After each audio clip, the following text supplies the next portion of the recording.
నమస్తే, welcome to Bharati TV. నేను బాపయ్య. జగన్మోహన్ రెడ్డి జమానా, తిరుమలలో ఘోరాలు, సిబిఐ అయితేనే బెటరేమో బాబు గారు అని చెప్పేసి నేను ఒక టైటిల్ పెట్టున్నాను. ఈ టైటిల్ ఎందుకు పెట్టాను అనేది మీకు పూర్తిగా తెలుస్తుంది. వీడియో ఎక్కడా స్కిప్ చేయకుండా ఎండ్ వరకు చూడండి. సో అయితే వైఎస్ఆర్ కాంగ్రెస్ పార్టీ అధినేత వైఎస్ జగన్మోహన్ రెడ్డి 2019లో ముఖ్యమంత్రి అయ్యారు.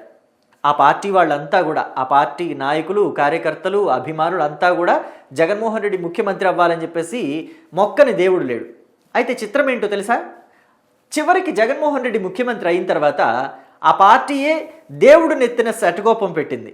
ఎలా పెట్టింది, ఎంత దోపిడీ చేసింది అన్నది మనకి ఒక ఉదాహరణ తిరుమల తిరుపతి దేవస్థానం. టీటీడీలో వైఎస్ఆర్ కాంగ్రెస్ పార్టీలో జరిగినన్ని ఘోరాలు, అపచారాలు, అవినీతి ఇంకా ఎప్పుడు గతంలో జరగలేదు, భవిష్యత్తులో జరగబోవేమో. సో దానికి బెస్ట్ ఎగ్జాంపుల్ లడ్డూ తయారీ. లడ్డూ తయారీకి కమ్మని ఆవు నెయ్యి వాడేవాళ్ళు అంతకుముందు.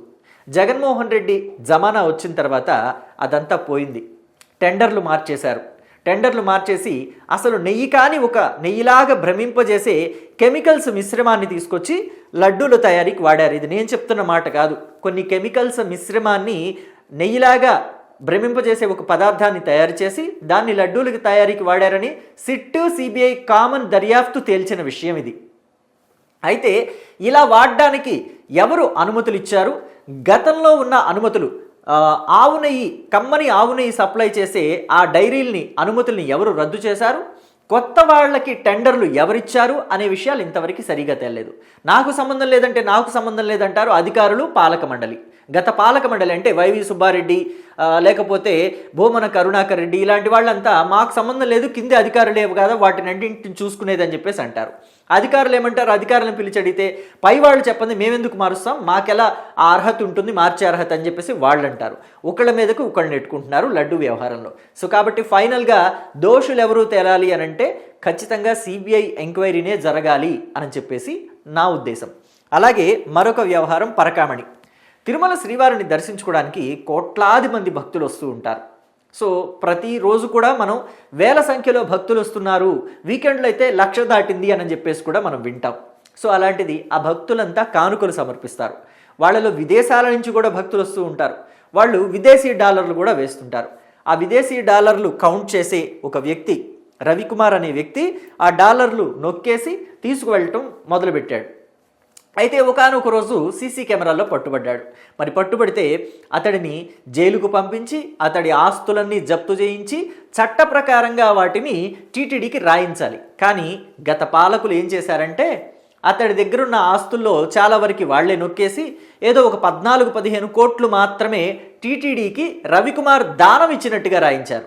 దొంగతనం చేసిన వ్యక్తే ఆ టీటీడీకి దానం ఇచ్చినట్టుగా రాయించారు అని అంటే లోక్ అదాలత్లో ఆ కేసుని చాలా చక్కగా క్లోజ్ చేశారు అంటే అది ఎంతటి అవినీతి కార్యక్రమమో చూడండి. సో ఇక అది కూడా తేల్చాల్సిన అవసరం ఉంది. దానికి కూడా సిబిఐ అయితేనే కరెక్ట్. ఎందుకని అంటే ఇప్పటివరకు దాని వెనుక ఉన్న పెద్ద తలకాయలు ఎవరు అన్నది తేలలేదు. అలాగే ఆ ఆస్తులు ఎవరెవరికి వెళ్ళాయి అన్నది తేలలేదు. మొత్తం అంతా కూడా అలాగే క్వశ్చన్ మార్క్స్ ఉండిపోయినాయి. అన్ని క్వశ్చన్ మార్క్సే, ఎక్కడ చూసినా క్వశ్చన్ మార్క్సే పరకామణి కేసులో. ఇక మరో అంశం తాజాగా మనం చూసింది ఈ శేషవస్త్రం, స్వామివారి శేషవస్త్రం. తిరుమల తిరుపతి దేవస్థానానికి విఐపీలు వస్తూ ఉంటారు. విఐపీలు వచ్చి పూజలు చేయించుకుంటారు, ప్రత్యేక పూజలు. లైక్ ప్రధానమంత్రి, రాష్ట్రపతి, అలాగే సినిమా నటీనటులు, పెద్ద పెద్ద సినిమా నటీనటులు ఉంటారు కదా వాళ్ళు, అలాగే పొలిటికల్ లీడర్స్, మంత్రులు, ముఖ్యమంత్రులు, లేకపోతే ప్రధానమంత్రులు, ఇలాగ అందరూ కూడా వస్తూ ఉంటారు. వచ్చిన వాళ్ళకి ఏంటంటే శేషవస్త్రం, స్వామివారి శేషవస్త్రం కప్పుతారు. అది పట్టు వస్త్రం అనమాట. సో అది కొనాలి అంటే దగ్గరగా 1300-1400 అవుతుంది ఒక శాల్వా, పట్టు శాల్వా కొనాలంటే.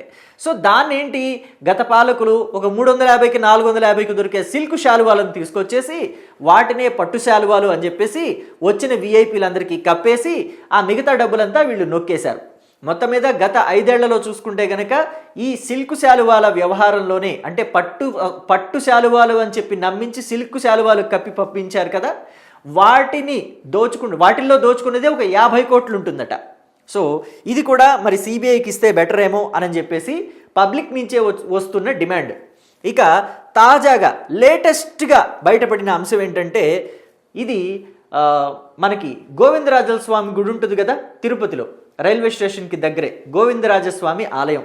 ఆ ఆలయంలో విమాన గోపురానికి బంగారు తాపడం వేయించాలి అని చెప్పేసి 2022లో నిర్ణయించడం.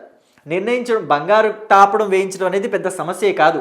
ఎందుకంటే తిరుమల తిరుపతి దేవస్థానానికి నిత్యం కోట్లలో భక్తులు వస్తూ ఉంటారు, వెళ్తూ ఉంటారు. వాళ్ళు సమర్పించే కానుకలు కూడా ఆ స్థాయిలో ఉంటాయి, కోట్లలోనే ఉంటాయి. ఒక సంవత్సరంలో చూస్తేనే కోట్ల ఆదాయం ఉంటుంది. మరి అలాంటిది బంగారు తాపడం వేయించడం పెద్ద సమస్య కాదు. సరే, బంగారు తాపడం చేయిద్దాం అనుకున్నారు, మంచిదే. మరి బంగారు తాపడానికి ఎంత బంగారం ఖర్చు అవుతుంది, ఎంత బంగారం వెచ్చించాల్సి వస్తుంది అని అంటే 100 కేజీల బంగారం వెచ్చించాల్సి వస్తుంది అని అన్నారట. సో ఓకే అని చెప్పేసి పాలక మండలి 100 కేజీల బంగారం ఇవ్వడానికి ఓకే చెప్పింది. కానీ బంగారు తాపడానికి వాడింది కేవలం 50 కిలోలే. మిగతా 50 కిలోలు ఎటుపోయింది అనేది ఎంక్వైరీ చేయాలి. 50 కిలోలు దోపిడీ జరిగిందనైతే తెలుస్తోంది. లైక్ శాలువాల విషయంలో, లడ్డూల విషయంలో, లేకపోతే పరకామణి విషయంలో ఎలాగైతే అవినీతి జరిగిందని తెలుస్తుందో, ఈ తాపడం విషయంలో కూడా 50 కిలోలే వాడారు, 50 కిలోలు దోచేశారు అన్నది తెలుస్తోంది, నిర్ధారణ అయింది. కానీ ఎవరు దోచారు, ఎవరు ఆ దోషులు, దోచిన దోషులు ఎవరు, దోచిన అవినీతి చేసిన ఆ అక్రమార్కులు ఎవరు అన్నది మాత్రం తేలటం లేదు. మరి ఇవన్నీ తేలాలి అంటే లోకల్ పోలీసులను అయితే ఖచ్చితంగా ఇన్ఫ్లుయెన్స్ చేసేస్తారు. ఎలాగైతే ఈ సతీష్ కుమార్ అనే వ్యక్తిని అసలు పరలోకానికి పంపించేశారో అలాగా మిగతా పోలీసులందరినీ కూడా భయపెట్టేశారు. సో సతీష్కి పట్టిన గతే మనకి పడుతుంది అని అనుకున్నారేమో పోలీసులు, లోకల్ పోలీసులు. ఈ లడ్డు వ్యవహారం దగ్గర నుంచి పరకామణి, పట్టు వస్త్రాలు, అలాగే ఆలయ తాపడం కేసుల్లో అన్నిట్లోనూ పెద్దగా ఏమి ఫోర్స్గా పోలీసులు వెళ్తున్నట్టు కనిపించడం లేదు. ఎందుకంటే పాపం వాళ్ళే కూడా ప్రాణాలే కదా. సో కాబట్టి లోకల్ పోలీసులు అయితే భయపడతారు. ఖచ్చితంగా సిబిఐ ఎంక్వైరీ అయితేనే బెటర్ ఏమో. పైగా లోకల్ పోలీసులు భయపడకపోయినా కొంతమంది ఇన్ఫ్లుయెన్స్ అయ్యే అవకాశం కూడా ఉంటుంది. ఎందుకంటే గత 5 ఏళ్ళు ఉన్నది వైసీపీనే కదా. 2019 నుంచి 2024 వరకు వైఎస్ఆర్ కాంగ్రెస్ పార్టీ పాలకులే అధికారంలో ఉన్నారు, ఆ నాయకులే అధికారంలో ఉన్నారు. జగన్మోహన్ రెడ్డే ముఖ్యమంత్రిగా ఉన్నారు. మరి జగన్మోహన్ రెడ్డిని అభిమానించే వాళ్ళు కూడా కొంతమంది పోలీసు డిపార్ట్మెంట్లో ఉంటారు. ఎలాగైతే టీడీపీకి అభిమానంగా ఉండేవాళ్ళు ఉంటారో, కొంతమంది డ్యూటీ ఈజ్ డ్యూటీ, మనకి ఏ పొలిటికల్ పార్టీలతోటి సంబంధం లేదు, డ్యూటీ మాత్రమే నా దైవం అని భావించే నిజాయితీ కలిగిన పోలీసులు ఎలా ఉంటారో, పొలిటికల్ పార్టీలకి దగ్గరగా మసులుకునే పోలీసులు కూడా అలాగే ఉంటారు. అందుకని ఈ మొత్తం వ్యవహారాల్లో టీటీడీ వ్యవహారాలు ఏవైతే ఉన్నాయో, అవినీతి వ్యవహారాలు ఏవైతే జరిగాయో వాటన్నిటిలో కూడా సిబిఐతోనే విచారణ జరిపించాలి. సిబిఐతో విచారణ జరిపించితేనే సత్వర న్యాయం జరుగుతుంది. పైగా ఇంకొక అంశం ఏంటంటే, ప్రజల నుంచి వినిపిస్తున్న డిమాండ్ ఏంటంటే, ఈ సిబిఐ ఎంక్వైరీకి కూడా పర్టికులర్ బౌండ్, అంటే టైం బౌండ్ పెట్టాలి. ఒక 6 నెలలనో 7 నెలలనో 8 నెలల లోపనో మొత్తం అంతా కూడా ఎంక్వైరీ జరిగిపోవాలి. ఫైనల్గా ఎవరు దోషులు అన్నది తేలిపోవాలి. వాళ్ళ ఎంక్వైరీకి సంబంధించి, విచారణకు సంబంధించి మొత్తం అంతా నివేదిక సుప్రీంకోర్టుకు సమర్పించేలాగా, పైగా సుప్రీంకోర్టు పర్యవేక్షణ ఉండేలాగా మొత్తం అంతా చర్యలు తీసుకోవాలి అని చెప్పేసి ప్రజల నుంచి డిమాండ్ వినిపిస్తోంది. మరి ఈ డిమాండ్ని ప్రభుత్వం పరిగణలోకి తీసుకుంటుందా? కూటమి సర్కారు పరిగణలోకి తీసుకుంటుందా? పైగా బీజేపీ ప్రభుత్వం కేంద్రంలో అధికారంలో ఉంది. సో మరి బీజేపీ ప్రభుత్వం అయినా దీని మీద దృష్టి సారిస్తుందా? సుప్రీంకోర్టుని పెట్టి ఎంక్వైరీ అంతా కూడా వాళ్ళ పర్యవేక్షణలో జరిగేలాగా సిబిఐ ఎంక్వైరీ వేయిస్తారా? ఏమో, ఏం జరుగుతుందో చూద్దాం. Thank you.